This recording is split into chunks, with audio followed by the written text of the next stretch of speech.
Victoria Villarroel. Hola Victoria, ¿qué tal? ¿Cómo va? Mira, me voy a ir para allá. Me voy a ir a acompañarte y charlamos juntos, ¿te parece? Hola Eduardo. Hola Pablo, ¿cómo hola estás? Victoria, ¿qué tal? Mucho Bien, gusto. muy bien. Bueno, ¿cómo se sintió el debate anoche? La verdad que fue un debate sumamente agresivo, con muchos golpes bajos, con muy poco planteo de las ideas que nosotros queremos aplicar cada una de las coaliciones políticas que participamos.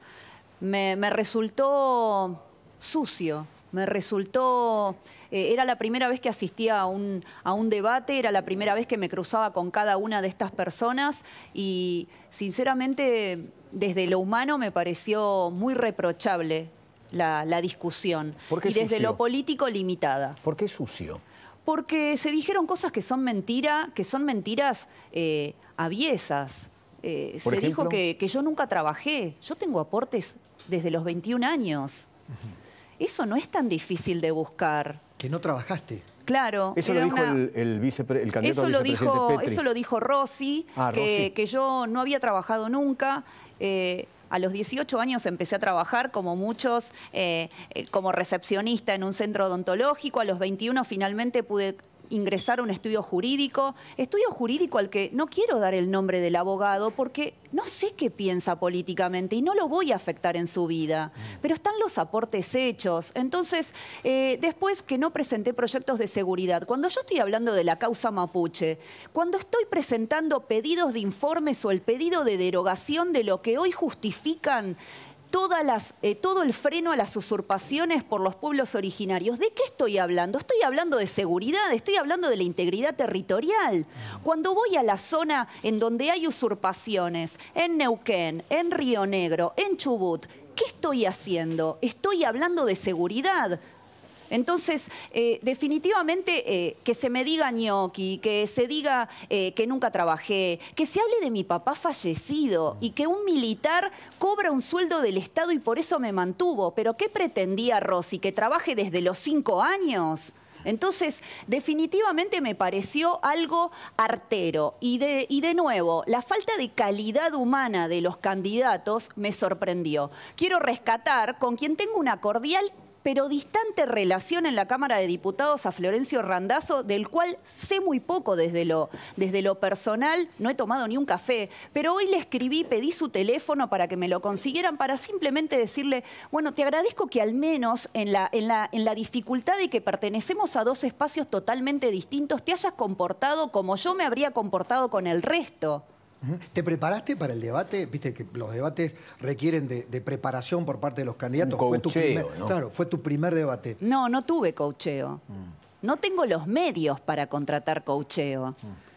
¿A quién le voy a decir que me prepare para algo que son las ideas de nuestro espacio, que tienen que ver con la convicción que vos tenés al defender tus ideas? Yo vengo diciendo lo mismo desde hace 18 años, o sea, cuando hablo de lo mismo, vengo defendiendo el mismo plexo de ideas.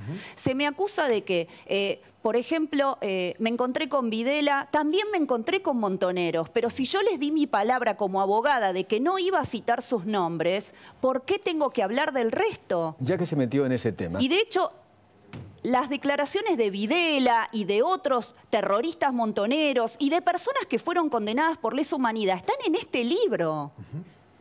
Están en este libro la información que recopilé de gente que fue testigo de los 70, porque yo nací en el 75, no hay forma de que supiera información que hay acá. ¿Cuál es su relación con los genocidas? Porque a usted le achacan eso, una relación particular con los genocidas. No sé qué relación particular puede haber cuando no he sido abogada de ningún militar acusado, condenado, imputado, de la calidad que ustedes quieran, por lesa humanidad. No representé nunca a ninguno. Ni siquiera... Solo me dediqué a defender víctimas del terrorismo y las únicas causas que he abierto en estos últimos años han estado relacionadas con víctimas del terrorismo. Que, por cierto, está bueno que se los comente a los dos. El Poder Judicial en la República Argentina le dice a una persona que es asesinada por una bomba, como pasó en el comedor de la Policía Federal, donde mueren 23 personas, el Estado les dice que eso es un delito común. Sí, que según el Estatuto de Roma eso no puede ser considerado como delito de lesa humanidad. Es un delito de lesa humanidad, ¿no? Entonces mi relación es desde lo que yo tengo que saber de un tema en el cual estoy representando a las únicas víctimas que no son reconocidas por la historia argentina. ¿Cómo no voy a saber y cómo no voy a escuchar todas las campanas? Otra de las cosas que se dicen de usted que es una negacionista y que usted reivindica la dictadura. ¿Puede aclarar eso? Yo no reivindico ningún gobierno de facto y lo único que reivindico es el Estado de Derecho y el respeto a los derechos humanos. Dicho esto, el gobierno actual y todos los anteriores, desde el 83 en adelante, desgraciadamente a las víctimas del terrorismo no las reconocen. Y están, por ende, violando sus derechos humanos. Porque el Estado argentino tiene un deber de protección para con las víctimas del terrorismo. Y esto es un fallo que es de la Corte Interamericana de Derechos Humanos, el cual obliga a la República Argentina. Me sorprendió a mí, ya que me vino a la cabeza ahora escuchando la pregunta de Eduardo y su respuesta, Horacio Berbisky, cuando le preguntaron sobre si reivindicaba la dictadura militar, Horacio Berbisky, reitero, dijo, yo no la escuché reivindicar a la dictadura, sí sé que defiende a las víctimas del terrorismo. Reitero, Horacio Berbisky, ¿no? Me sorprendió porque encuadró a Victoria Villarroel, no le debes caer muy simpático, No. a Berbisky justamente, pero al menos me parece que separó las aguas. Ni yo le caigo simpática a él, ni él me cae simpático a mí, imagino. porque claramente él integró una organización armada que cometió actos de terrorismo. Él fue segundo jefe de inteligencia de Montoneros, es decir, eran los que preparaban los atentados terroristas. Y el primero era Ricardo Walsh. Era Rodolfo Walsh, exactamente. Que, por cierto, relacionan a semejante asesino con los periodistas. No, dicen que es un faro. El adalid del periodismo, un tipo que se especializaba en armar operaciones donde mataban gente. Bueno, yo estudié en la Facultad de Ciencias de Información de la ciudad de Córdoba. Claro. Operación Masacre era el libro emblema, y Rodolfo Walsh era el periodista emblema de la, investigación periodística. Entonces, yo lo único que ¿por qué quiero... entonces el ataque es? ¿Por qué es Victoria Villarroel? ¿Por qué esta fuerza emerge y no terminan de entender cómo abordarla? ¿Por qué cree que se dio lo que se dio en el debate de anoche? El ataque es por dos cosas. Primero, porque la Libertad Avanza, hoy por hoy, realmente es una fuerza política que representa el cambio. Todo lo demás es pasado. Todo lo demás está trillado. Todo lo demás está coacheado. Lo vimos ayer. Y el que no estaba coacheado era un impresentable como Rossi. Rossi la llamó en un momento mosquita y después, muerta. La segunda razón es que obviamente no quieren que se sepa la verdad total. Yo no niego que hubo crímenes. Lo que estoy pidiendo es que se reconozca la historia completa. La historia tiene matices, tiene claros y oscuros. La historia no está siempre del lado en que nosotros queremos estar o nos tiene que agradar o no agradar. La historia es, los hechos son. Acá no fueron solamente unas víctimas. Acá hubo inocentes que fueron asesinados. Y quiero poner esta disquisición porque cuando nosotros analizamos la lista de los indemnizados por la ley 24411, que es la de los desaparecidos, o cuando analizamos el Parque de la Memoria, los nombres que están, o el Registro Único de las Víctimas del Terrorismo de Estado, que es un organismo del Estado que reúne a aquellos que sufrieron abusos por parte del Estado, encuentro a gente que murió poniendo una bomba. Encuentro gente que murió atacando un regimiento en democracia. Encuentro gente que mató a niños cuando integraba una organización armada. Entonces, si vamos a contarle al pueblo argentino una historia distorsionada, lógicamente hay que cerrarle la boca, hay que censurar y hay que amordazar a la mujer que está denunciando eso. Junto por el Cambio, la reacción que hubo frente a aquel acto que la izquierda buscó censurar, yo creo que lo amplificaron soberanamente, lo charlábamos con Eduardo, es que Victoria Villarroel se mete otra vez con los 70. Esto dicen las voces de Juntas por el Cambio, que es un tema que atrasa, que esto no tiene empatía con el dolor y lo que están sufriendo los argentinos hoy, que es la debacle económica, que es la circunstancia social. ¿Victoria Villarroel es solo reivindicación de los 70? No. De reivindicación, perdón, de las víctimas del terrorismo, de las organizaciones armadas. Mira, ayer tuvimos sesión, antes de ayer, tuvimos sesión en el Congreso. de 14 horas la sesión. Las 2 primeras horas fue un homenaje a una madre de Plaza de Mayo, a la CONADEP, a el Museo de la ESMA.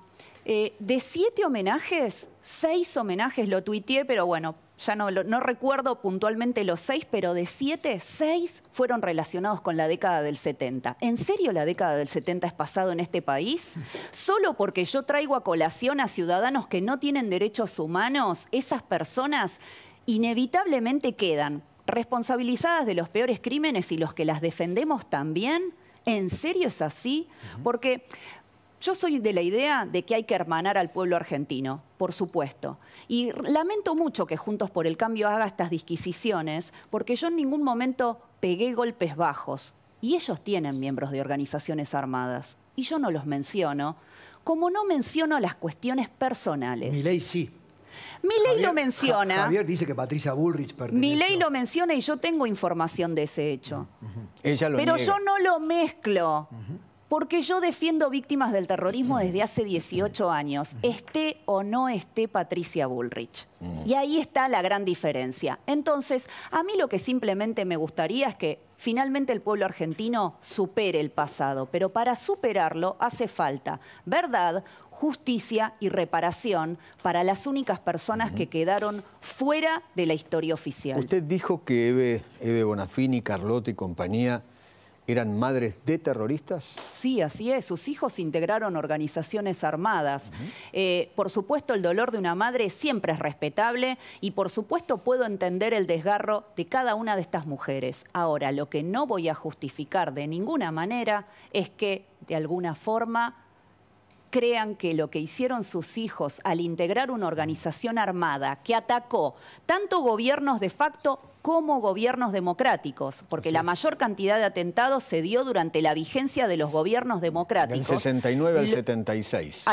Del 69 al 79 fueron la mayoría de los atentados, pero la parte más concentrada de los mismos y la mayor cantidad de civiles afectados fue del 73 al 76, cuando había gobiernos votados por el pueblo. Entonces, entiendo el dolor de una madre, lo que no voy a justificar de ninguna manera es que una madre me venga a decir que su hijo es una blanca paloma cuando integraba una organización armada. Victoria, ayer Rebunequian dijo que Milei es dictador, o puede llegar a ser un dictador. ¿Lo dijo? No sabía. Que la Argentina no iba a soportar otro dictador. Podemos poner, Pablo, podemos poner exactamente el título, porque esa fue la frase, La Nación lo tituló ayer. Pero obviamente hablando de Milei, ¿no? Sí, sí. Que además, decíamos ayer, ha sido empleador de Javier durante muchísimos años. 15 años creo, más o menos. Y él le tiene una relación con Javier muy estrecha. Planteando, acá está. Mira, ahí está. Si no se modera, está hablando de Milei, ¿no? Si no se modera, no estamos para aguantar otro dictador. ¿Qué hay acá? ¿Qué hay acá? No sé si de Urnequian, si no querés hablar de Urnequian. ¿Qué hay acá? ¿Hay temor a que la fuerza de la libertad pueda incubar un nuevo autoritarismo? Mirá, yo no creo que haya autoritarismo en nuestro espacio. De hecho, nosotros tenemos divergencias con Javier Milei que son notorias, las hemos expresado los dos y en ningún momento... Por ejemplo, el tema de la venta de órganos en su momento lo planteó filosóficamente, en una charla que era de tipo filosófico. Para mí el cuerpo no es una mercancía, yo se lo expresé. Bien. Nosotros tenemos nuestro disenso. Bien. No hay ningún problema en plantearlo. ¿Es permeable a cambiar de punto de vista? Mirá, ante un punto de vista diferente? Sí, es permeable. De hecho, con el tema de la dolarización, él tenía una idea muy fija respecto de lo que planteaba como el camino a la dolarización, y cuando trata a Emilio Campo y conoce la vía que tiene Emilio Campo para dolarizar, Javier la aceptó y analizó que era mejor que la suya. Ergo, ese es el camino. O sea que no tiene que ver, y estoy mencionándote algo que es estrictamente económico y que es el área en la cual es mi él campo. se maneja. Claro, exacto. Entonces, por lo cual No, no lo veo factible eso. Lo que sí te puedo decir, algo es claro. Es un espacio donde las mujeres tenemos un montón de relevancia, donde la única fórmula presidencial, donde el vicepresidente es mencionado constantemente, salen todos los spots publicitarios. En ningún momento quiere que hable menos que él. Al contrario, quiere que hable, que opine, que tenga relevancia pública. Es la fórmula de Javier Milei. De hecho, hasta ahora nunca vi que un presidente le delegara, no sé vos, Eduardo, sí, a la vicepresidenta o a un vicepresidente le delegara, no sé, 3 ministerios o 3 áreas, porque ahora no sé cómo va a estar conformado. Fundamentales. 3 áreas fundamentales como seguridad, justicia y... defensa e inteligencia. 4. Mirá, Javier Milei es bastante comprensible. En realidad es comprensivo con todas las mujeres que integramos el espacio, con los varones cuando recepta opiniones distintas en áreas tan sensibles como son las que maneja él y como en las que conoce él y las ha defendido a capa y espada en todos los programas de televisión, en el Congreso, etc. Es una persona con la cual yo puedo tener disensos, pero los puede tener cualquiera que quiera integrar el espacio. Ahora, desconozco qué opinará Urnequian, yo no lo conozco más de haberlo visto una vez o alguna vez en alguna conferencia y nada más, no he conversado con él. Lo que sí puedo decirte que creo que está francamente equivocado. Es una persona totalmente racional. Suenan algunas alarmas, por ejemplo, no me ha tocado a mí, de un Javier Milei cuando, por ejemplo, para venir a un programa de televisión, reitero, no me ha pasado a mí, pero Diego Scheikman, un colega de TN, que lo dijo públicamente, le condicionó su visita al programa de acuerdo a los invitados que tenía y pidió que bajaran invitados. ¿Eso está bien? No, pero no es cierto eso tampoco. ¿No?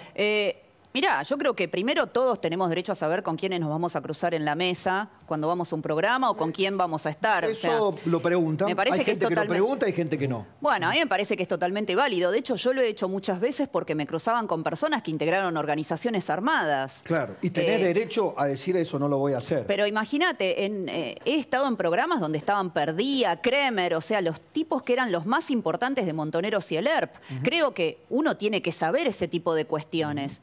Y lo mismo me ha pasado en infinidad de programas en los que he ido por el tema de la década del 70 o incluso dentro de la discusión ya más política. Uno quiere saber quiénes van a estar.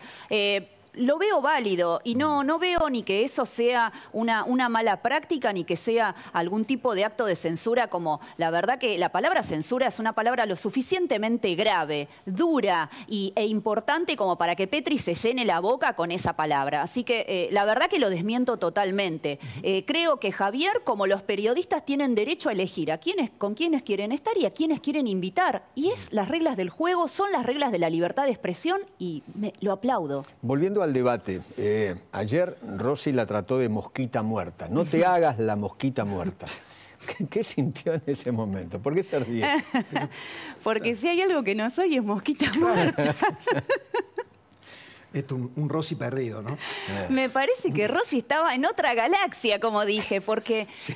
Si algo que no soy es mosquita muerta. Se le perdió un misil. No es poca cosa. Se le perdió un misil. La verdad que el deterioro de las Fuerzas Armadas en las dos gestiones en las que estuvo Rossi y en la actual de Tayana y con Garré, realmente ha sido algo vergonzoso y lo estamos viendo en las consecuencias incluso del día de hoy en San Martín de los Tremendo, Andes. Lo de hoy fue una tragedia, ¿no? Me acuerdo de una época que se caían los aviones de la Fuerza Aérea. Sí. ¿Recuerdan ustedes? Mira, ayer lo dije en el debate. Hay unidades militares que en pleno invierno no tienen calefacción en la Patagonia o en zona de frontera. Hoy en unidades militares ni los soldados, ni los suboficiales, ni los oficiales reciben desayuno, almuerzo, merienda o cena. Ninguna de las comidas. Lo único que se está haciendo es darles a las guardias. Y a los soldados se los licencia de 8:30 a 13:30 para que almuercen en su casa o se lleven el tupper. En esa situación estamos en defensa en la República Argentina. Y las fuerzas federales tampoco están mucho mejor. También la están pasando muy mal. La están pasando muy mal porque se los responsabiliza de todo. El Estado en ningún momento les da respaldo ante el combate contra el delito, contra el narcotráfico. Si van a los gendarmes y los mandan a otro lugar que no sea las fronteras, por ejemplo, al conurbano o a Rosario, no tienen dónde dormir. Recién ahora dispusieron en Rosario unos hoteles porque terminan durmiendo en el piso. Bueno, pero ahí hay algo que determinados sectores de las fuerzas le reconocen a Patricia Bullrich, que es que en su momento de ministra de Seguridad, no solamente que los respaldó, los reconoció, a nivel económico no estoy en condiciones de la evaluación que estás haciendo en profundidad, pero reconoce que de la oferta electoral, quien ha tenido una mirada un poquito más específica y contemplativa con las fuerzas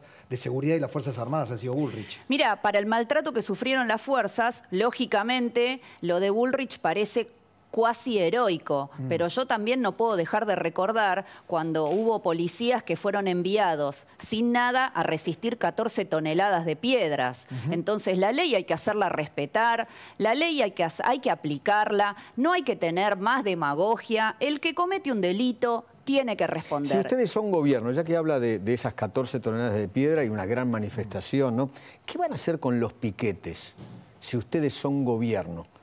¿Qué van a hacer? El tema de los piquetes, primero, la legislación está vigente. El problema es que no se la hace respetar. Por supuesto, vos usás primero medidas disuasorias. Vos das la voz y pedís el desalojo utilizando lo que es la negociación. Luego ya utilizás factores que son disuasorios, que no son letales. El tema es acá, por ejemplo, si por ejemplo se lleva menores de edad a una marcha, hay que imputar a los responsables de estos niños. A los padres. A los padres. Menores mamás, de 14 papás. años no pueden estar en una marcha en la cual son llevados como rehenes para sitiar una avenida, un acceso a la ciudad, una ruta nacional. Una marcha no es el lugar para un niño. Y si no empezamos a entender esto, estamos realmente fracasando como sociedad. Yo vi retazos del debate, tenía en ese momento. ¿Es cierto que Del Caño te preguntó si ibas a reprimir? Me preguntó si iba a reprimir a los que defienden la educación sexual integral.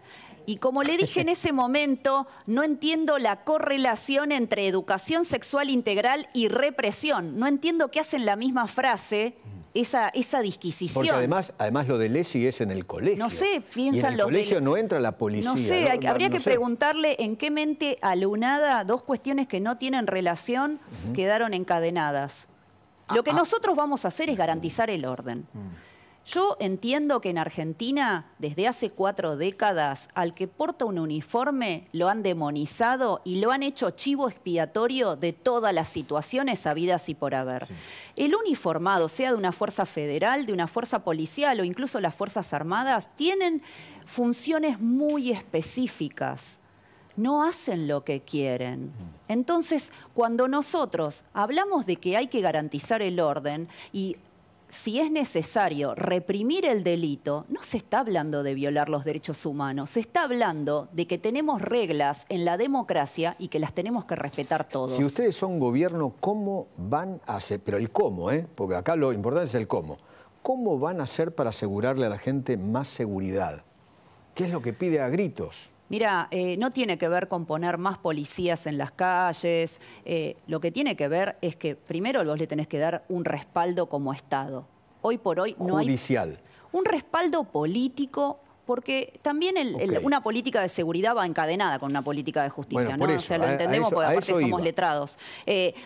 Obviamente van encadenadas. Pero acá el abolicionismo es la regla para todo. O sea, lo vimos con cada uno de los últimos casos donde un tipo delinque, comete un atentado, comete un asesinato, heridas, lesiones, secuestro, lo que sea, y acá con cualquier artilugio sale de la cárcel.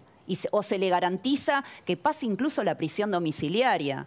Entonces, simplemente, primero es aplicar la ley, segundo, respaldar a las fuerzas de seguridad, tercero, adiestramiento, equipamiento. No puede ser que un policía esté con el chaleco vencido, que si le roban el arma se la tenga que comprar él, que si va a la ropería le dan 3 talles más grande el uniforme. Las balas se las tienen que pagar que ellos. si hace en una acción legítima, de legítima defensa, repele un delito, el Estado ante el daño que puede haber sufrido el delincuente, en una acción de nuevo legítima, el Estado lo deje solo y pretenda que esa persona se defienda como puede de lo que le estamos pidiendo que haga. Con lo cual vas a pelear en el presupuesto para mejorar. Obviamente, todo esto se hace, además con decisión política y el organigrama, con dinero, con presupuesto, con fondos. Es que yo no sé de qué manera pretenden que hagamos la seguridad cuando vos no le das ni el adiestramiento, o sea, no das la instrucción de vida, no les das los pertrechos. Viste que hay un diputado un poco alunado, le decían, viste, que quiere declarar la guerra en Paraguay, le quiere declarar la guerra en Argentina. De apellido Rubín. Sí, de apellido Rubín. Ahora, cuando vas a los números, lo que determina Paraguay como presupuesto para sus Fuerzas Armadas... Es cero. Cero. Digamos, ¿en qué condiciones de defensa hoy está la Argentina? Argentina está... No estoy planteando una hipótesis de guerra, pero bueno, simplemente la anécdota lo ha traído al debate público. Es que vos sabés que... primero, las Fuerzas Armadas tienen, por la Ley de Defensa Nacional, tienen funciones súper específicas y solo pueden actuar ante un conflicto armado internacional. Sí. O sea, no pueden ingresar al territorio. Obviamente hay algunas excepciones, como el estado de sitio, ¿sí? Pero entendiendo esta situación, nosotros somos el país que tiene el menor presupuesto en defensa de la región. Tenemos desde los camiones que no tienen frenos y pasan las tragedias que pasan, hasta no podemos defender nuestro espacio aéreo, no podemos garantizar nuestro espacio marítimo, no tenemos control sobre las fronteras en el caso de las fuerzas federales. Definitivamente nosotros hoy por hoy estamos regalados ante el crimen organizado, el narcotráfico, la trata de personas, cualquier conflicto armado, porque nosotros podemos no tener ninguna hipótesis de conflicto porque somos John Lennon en Imagine y estamos en la paz de los cielos. Bueno, pero eso no significa que nosotros no podemos ser la hipótesis de conflicto de un segundo o tercer país. No, nosotros tenemos conflictos. Y ante un tercer atentado, ¿no? Tenemos una base china en la República Argentina. Base china que firmó el kirchnerismo, que desgraciadamente refrendó también Juntos por el Cambio, de la que casi el contenido es secreto en la provincia de Neuquén. Van a tener una gran complicación si son gobierno, porque yo le he escuchado a Javier Milei decir, vamos a respetar los contratos, vamos a respetar la seguridad jurídica. Con ese plexo jurídico preexistente de esas relaciones internacionales donde tenemos una base china, ¿qué se hace? Imagínate que lo único que sabemos es que firmaron con la República Popular de China por 50 años la cesión Embajada del Agrio, provincia de Neuquén, del territorio de esa base. Territorio que para el derecho es como si fuera territorio de China. Claro, como o sea, es como una embajada. No se exacto. Claro, como una embajada. Entonces, primero hay que ver los condicionantes que se firmaron en ese tratado, condicionantes que ni Cristina Fernández de Kirchner ni nadie ha explicado jamás. ¿Esto significa que nosotros vamos a tomar alguna decisión sin conocerlo? No, desgraciadamente nos tenemos que imbuir de qué es lo que ha firmado el Estado argentino. Y que ya ratificó en un gobierno posterior. ¿Ustedes garantizan, cuando discutimos el tema dolarización sí o no, apareció Horacio Rosati a decir, si van a eliminar el peso, es anticonstitucional. Pero hay quienes también observan que la idea de los vouchers educativos va contra la Constitución en esto de la garantía de la educación pública. Y por otro lado, Javier Milei ha dicho, nosotros vamos a defender la Constitución, vamos con la Constitución de Alberdi más la reformada. ¿Ustedes le garantizan a la sociedad que los vota que van a gobernar con la Constitución en la mano? Por supuesto.